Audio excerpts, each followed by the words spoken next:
Comment peut-on caractériser l'année 2016 pour la RIVP? Écoutez, ça a été, comme les années précédentes, une année assez intense.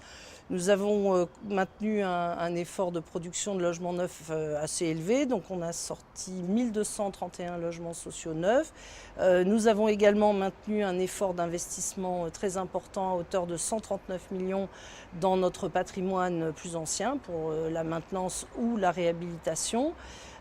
Et notamment dans le cadre des plans climat afin d'améliorer les performances énergétiques des habitations, ce qui d'ailleurs se traduit par une satisfaction assez notable de nos locataires, puisque dans l'enquête de satisfaction qui est désormais commune à tous les bailleurs sociaux de la ville de Paris, nous obtenons les meilleures performances avec 83% de locataires satisfaits, ce qui ne veut pas dire d'ailleurs que nous allons nous satisfaire de ce niveau. Nous poursuivons encore nos efforts, mais en tout cas c'est déjà un bon signe.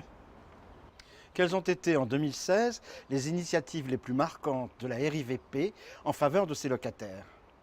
Alors nous avons en 2016 fait un effort important et privilégié les questions de tranquillité et de sécurité. Nous avons notamment investi 6,8 millions d'euros dans la sécurité de nos immeubles parce que ça provient d'une demande importante de nos locataires. Nous avons également beaucoup travaillé sur les questions de communication avec nos locataires afin d'approfondir ce qu'on avait déjà commencé les années précédentes, notamment de leur permettre de nous joindre plus facilement en ligne. D'ailleurs, cela fonctionne puisque nous en sommes désormais à 16% de nos locataires qui ont ouvert un compte sur notre extranet.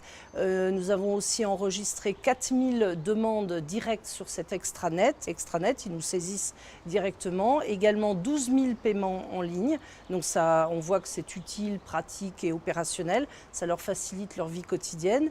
Nous avons également mis en place des rencontres en pied d'immeuble avec les locataires. Donc nous allons à leur devant et nous les rencontrons à l'heure où ils sont présents dans notre patrimoine et ça leur permet d'échanger avec nous, par exemple sur les questions de travaux, d'économie d'énergie, de baisse des charges, les sujets qui les intéressent, aussi bien sûr de sécurité. Et enfin, nous avons beaucoup investi dans les associations. Nous avons continué à promouvoir la vie associative dans notre patrimoine, en particulier notre plan qui en est à sa deuxième année, notre plan de soutien scolaire. Donc nous soutenons des associations qui pratiquent le soutien scolaire aux enfants de nos locataires.